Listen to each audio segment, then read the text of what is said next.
Steelers-Browns week. And it wouldn't be Steelers-Browns week if we didn't have some sort of Myles Garrett versus TJ Watt discussion. And typically, those debates, that back and forth between those two players comes from fans, comes from the media.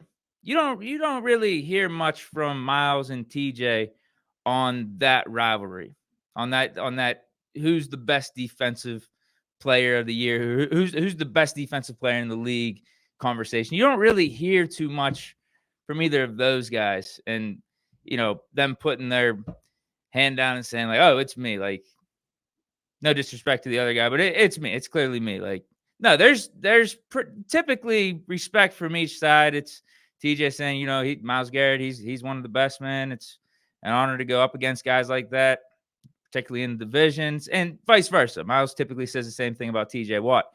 But now it's not just the fans and media blowing this up and having an intense back and forth and having the controversial conversations. No.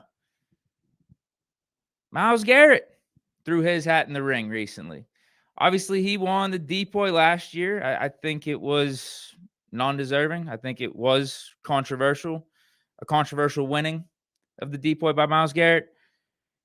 And a couple of Browns reporters asked him yesterday, given that, we're going up, or it's Steelers-Browns this week, and these teams are going up against each other on Thursday Night Football.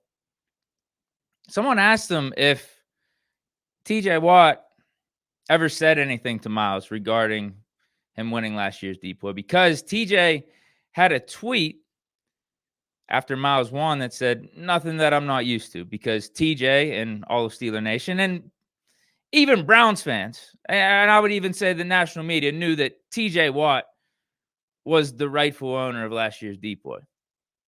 He should have won. And we'll go over that in a little bit as to why, just a brief reminder. But someone asked Myles, is like, "Hey, did TJ ever say anything to you?" Because he tweeted that out and he ended up leaving the ceremony. Did he ever apologize? Did he ever, say anything? And Myles said no. But he also does think TJ should apologize. TJ didn't say anything, but Myles thinks that he should hear from TJ and TJ should apologize to him. The exact quote is, "No, he didn't say anything to me. He's got to apologize to me when I see him," the pass rusher said via the team's official transcript. Goes on and says, "I've never complained about the trophy not being in my house, and vice versa. He shouldn't be feeling two ways about it going to me. So I'm just going to play the game. I don't play against TJ. He doesn't play against me." Man. Goes on to say, "But we have a plan to go out and do what we're supposed to do, win the game and dominate on defense. But it's up for grabs this year. And we'll see the best man win." So why don't we break down what Myles Garrett had to say here? First, I don't have it on the screen, but he said, "No, TJ didn't say anything to me. He's got to apologize to me when I see him." Hopefully he meant that in a joking fashion, because if he's serious, TJ doesn't have to apologize for anything. TJ should have won the Depoy last year. TJ was right in his opinion of being snubbed. But Myles went on to say, let's break this down. Let's break this down like sentence by sentence. "I've never complained about the trophy not being in my house and vice versa." Well, to put it simply, you've never had the right to complain about not getting the Depoy trophy because you've never deserved it in any year you've played in the National Football League. Myles, you're a very good player. Don't get me wrong. You're one of the best edge rushers in the league, but you have never been deserving of the Depoy. Point blank period. Even the year that you won it, even in 2023. Goes on. "He shouldn't be feeling two ways about it going to me. So I'm just going to play the game. I don't play against TJ. He doesn't play against me." Why shouldn't TJ feel a certain way about it? He outproduced you last year in every statistical category the Depoy is measured off of. How about this? Look at this. May I remind you guys of this chart right here?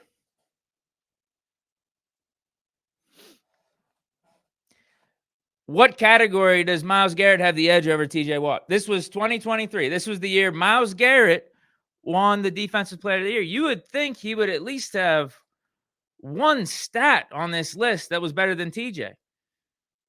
The best he could do is just tie with him in forced fumbles. 4 forced fumbles for each player here, Myles and TJ. But every other stat, tackles, solo tackles, sacks, probably the most important stat for an edge rusher, right? When it comes to winning the Depoy Award in terms of how we rank edge rushers. Sacks, but it's typically the first one we talk about. TJ had 5 more than Myles Garrett.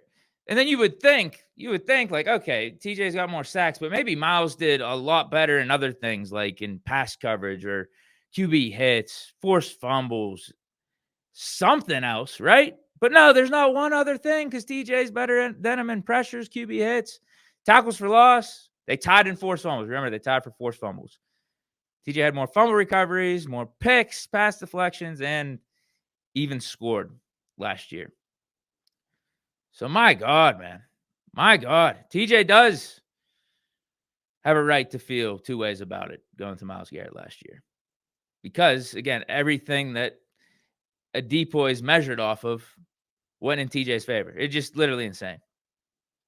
If you want to even factor in timing and like weighting bigger games or like the second half of the season, if you want to weight that a little bit higher than just the course of the whole regular season, because typically when you're getting later in the season, there's bigger games, playoff implications are on the line. Like you want your stars to step up. Like sometimes we weight that a little bit higher when you're in primetime games, right?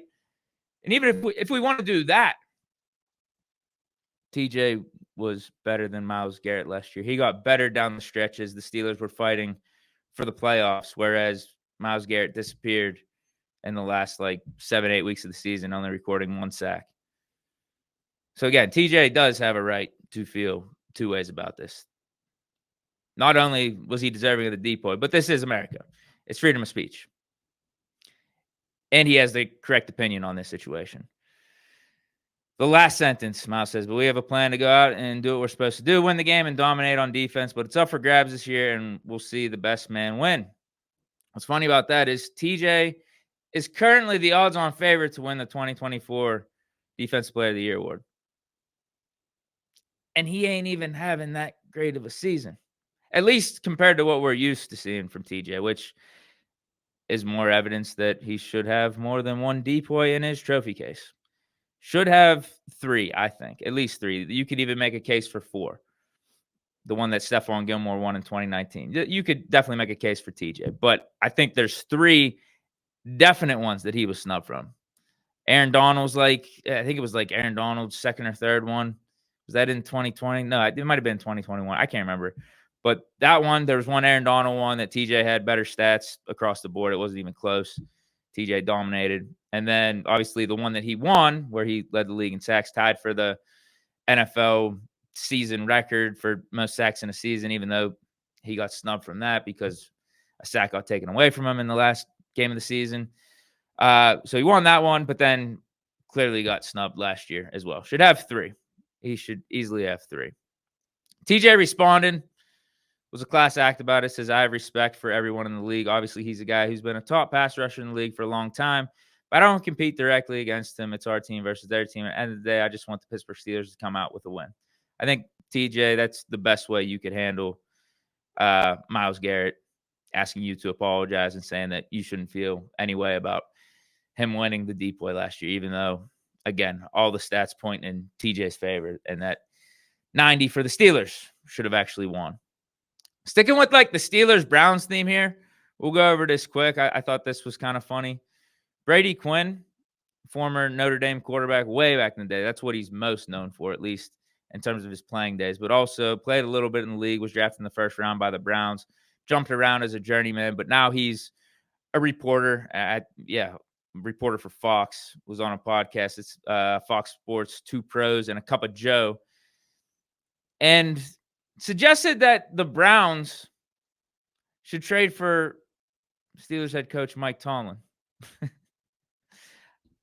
I don't. Here's the thing. He doesn't have a bad point. Yeah, like the Browns should trade for better things. The Browns should be trying to upgrade their culture, upgrade their organization as best as possible.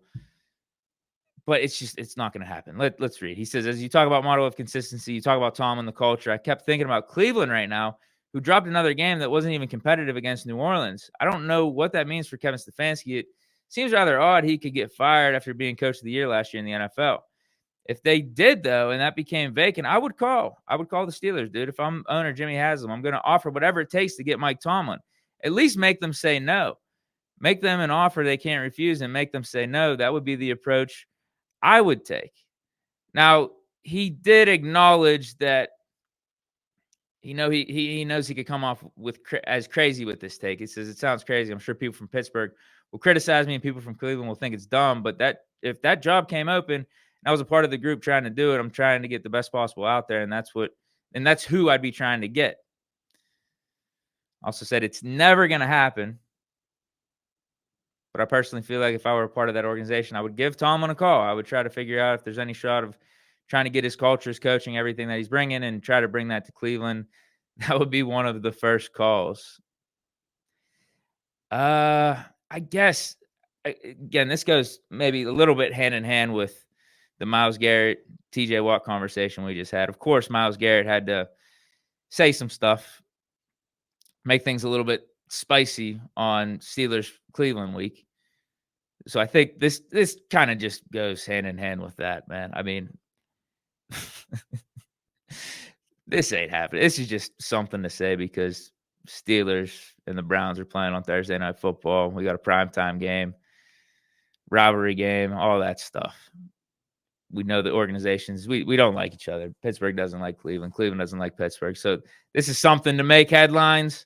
But I also, as I said at the beginning of this, he does have a point. Cleveland should desperately try anything to make things better. And I do think Mike Tomlin could help their cause.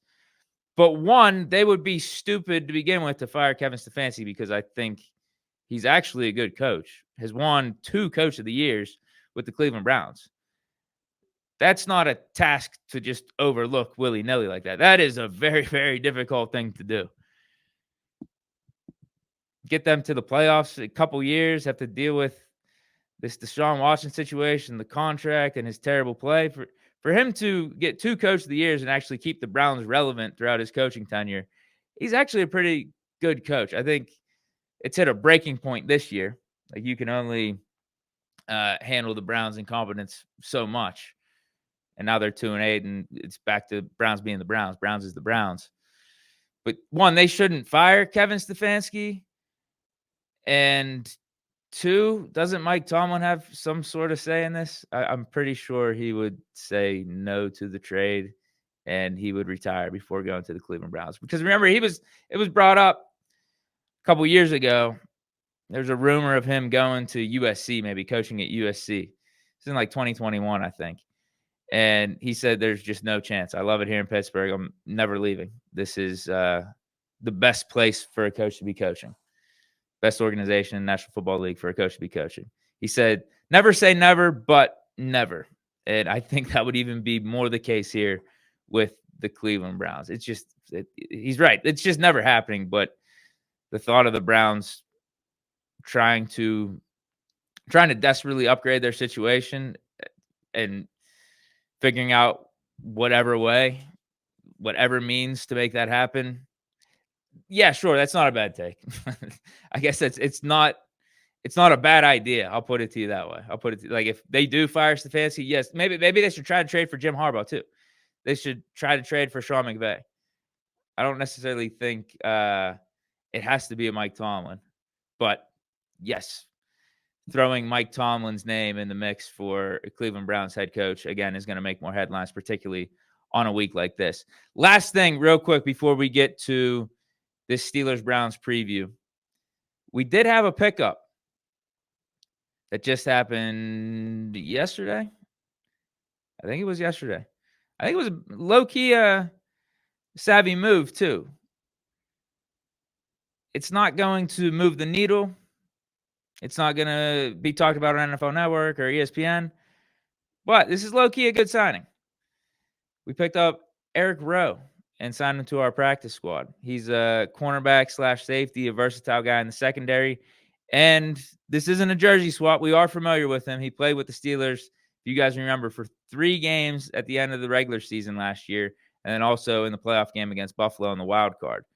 We scooped him up in a very similar fashion. It was just out of nowhere. We were hurting on defense. We had a bunch of injuries we were dealing with, and we're just trying to patchwork some things together. So we signed a Myles Jack up off the couch, brought back him for a reunion, and then an Eric Rowe, a guy that wasn't with the Steelers before, but a guy that we really liked in his short time being here after we picked him up. He's a former Super Bowl champion, 2-time Super Bowl champion with New England back in the day, has been a starter in this league for a good amount of time.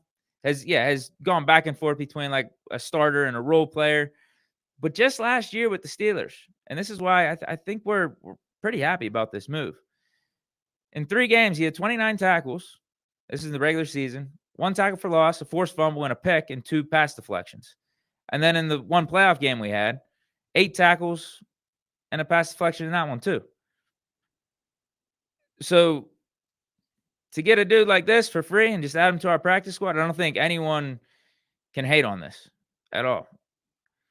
I don't think anyone would have a negative thing to say.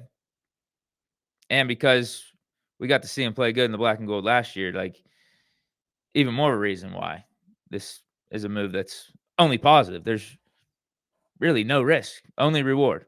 But the timing of this is weird because I thought we were dealing with more question marks in the secondary earlier in the season with some of the injuries we had. And like Beanie Bishop being out there for a good amount of time. He's an undrafted rookie free agent. Cam Sutton was suspended for 8 games. Corey Trice gets injured. I would have thought we would have signed Eric Rowe earlier, like in the first couple of weeks. But we wait until Cam Sutton comes back. Corey Trice is getting healthy again. And I don't know if there's really room for him, but to just stash him on the practice squad, it doesn't hurt at all. So I'd say better late than never. Don't think we need him right now, but we picked him up for basically free. And you never know. I guess injuries could happen. And it's good to have an Eric Rowe just on deck in case they do. And he can play special teams too. Because that's the peculiar thing about this signing, in that we let Terrell Edmunds go. So instead of keeping Terrell Edmunds as secondary depth, we go out and bring Eric Rowe. I don't know. But I'm for it. Don't get me wrong. I'm definitely for it. I just wonder why now. What maybe we're just trying to really get the arsenal as good as possible for this home stretch. Trying to get the depth as good as possible. But again, Terrell Edmunds, good depth, right? Good depth piece. Maybe there's just something about Rowe we like better than Terrell Edmunds, though. Some of Rowe's playmaking that he can make in the defense, as we saw last year. But before I get into this preview, let me read off some of these comments here. Jose Artuleo says, I like Stefanski, but yeah, Steeler Nation isn't letting Tomlin go, right? And going back to the TJ Watt, Myles Garrett conversation, Josiah brings up pass rush win rate as to why Myles Garrett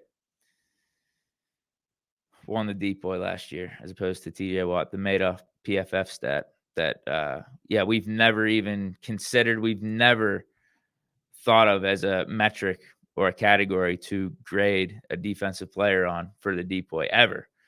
But last year, randomly, we decided that it was gospel. Or not we, but the voters. They were persuaded by PFF too much. They were mesmerized. They were hypnotized by PFF and their BS. So it's just unfortunate. Very unfortunate what happened last year. Okay. Steelers-Browns, Week 12. Thursday Night Football. Steelers at 8-2. Browns. Oh, wait. Let me get this off the screen. Man. Hold on. My producer skills not too good today. Here we go. Steelers-Browns Week 12 preview. Steelers 8-2. Browns 2-8. On a short week. Steelers on the road at Cleveland here.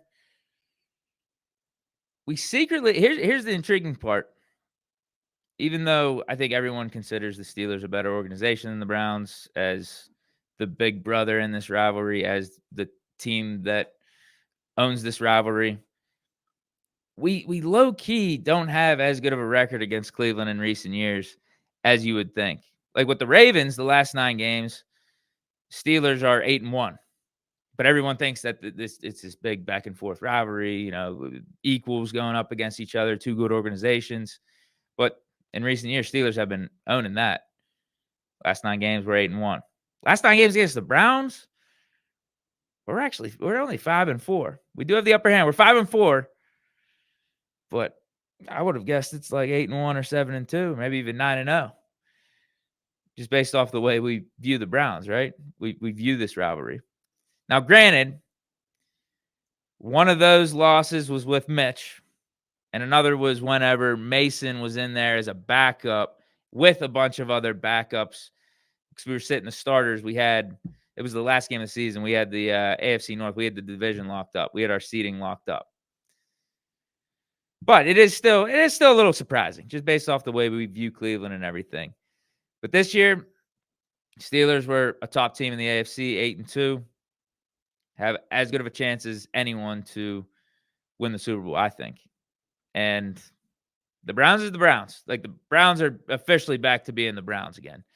2-8. What can go wrong will go wrong. It's a disastrous season.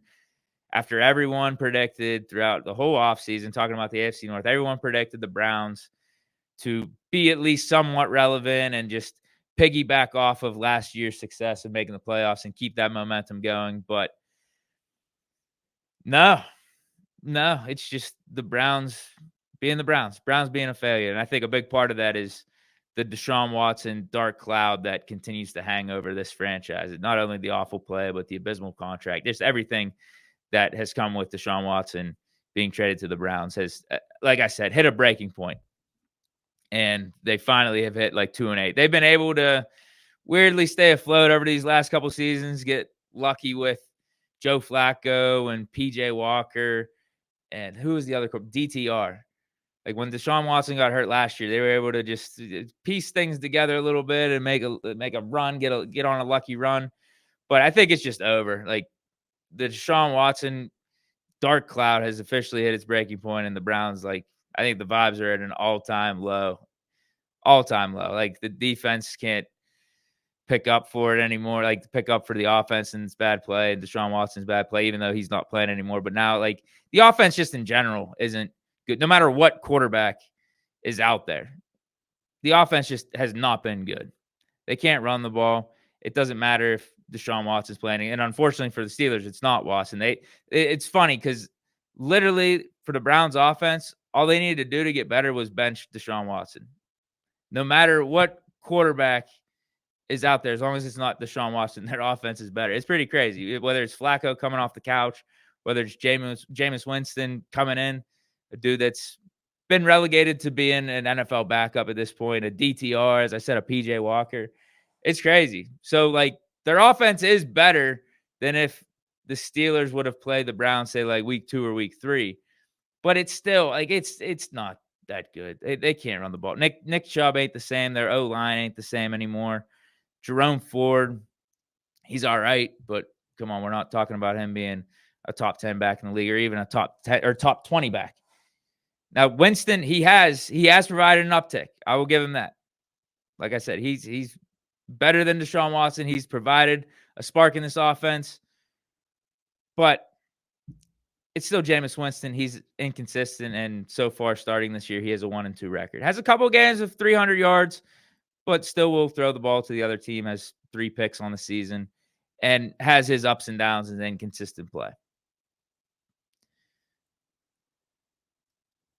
I think the Steelers, we shouldn't be that stressed about this. It's an inferior opponent.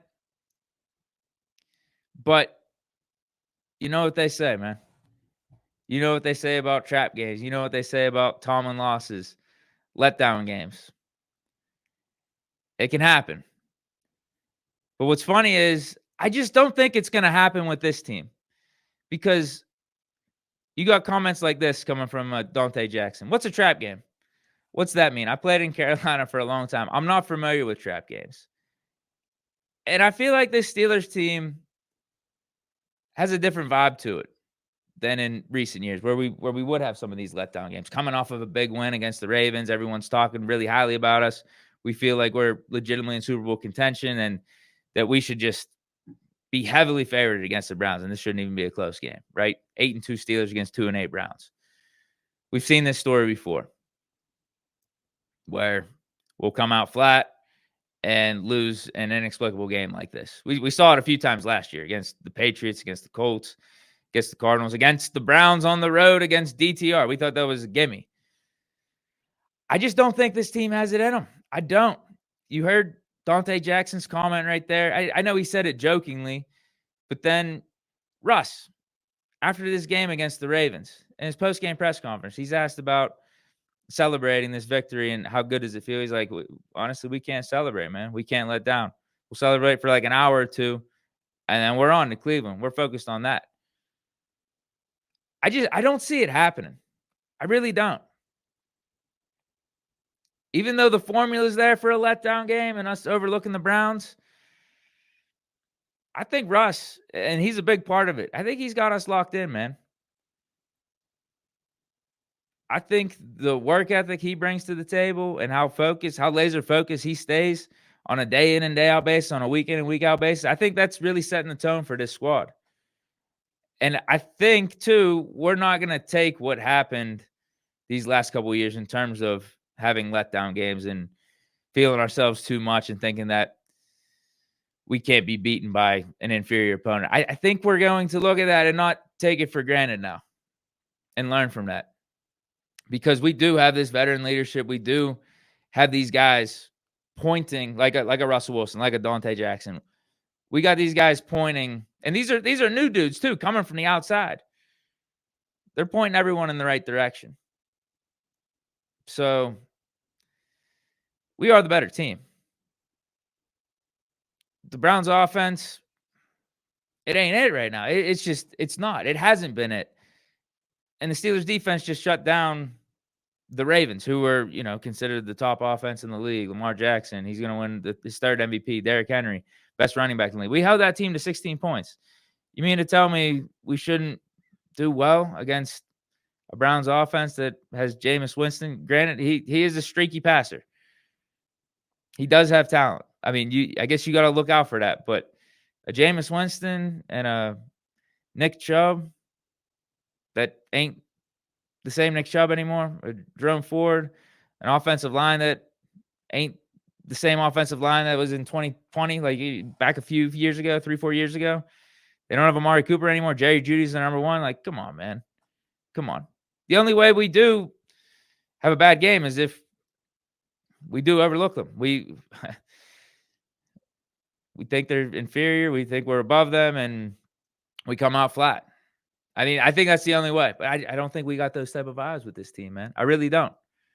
And if you go to the Browns defense versus our offense, like the Browns defense, so their offense ain't that good. Clearly just went over that. Their defense should be the thing that is holding them together. Their defense was pretty good last year, but this year they have like the worst rush defense in the league, one of the worst rush defenses in the league. On paper, yeah, they got players. They got Myles Garrett. They got a Denzel Ward, J.O.K., decent defensive line. Pretty good secondary, as I mentioned with Denzel Ward, some of the draft picks that they have, like a Newsome. But they're not playing like it, being one of the worst rush defenses in the league right now, and they're around average in terms of pass defense. I'm telling you, I really think that like the Deshaun Watson factor has just nuked this team, has tanked this team, and just killed all vibes and aspects. Like, I think defense is just it had enough. It hit a point this year where, man, we can't keep going out on the field here with the offense going 3 and out every time they get the ball. And I think they've just gotten exhausted. They've gotten debilitated. So on paper, yeah, they look all right, but they're not playing like it this year. They are a 2-8 team. You're at this point in the season, 10 games in, you kind of are what your record is. And one of the factors that's playing into the Browns having one of the worst run defense in the league is them having Devin Bush as one of their starting linebackers. We didn't think it was actually going to happen when the Browns signed him this offseason.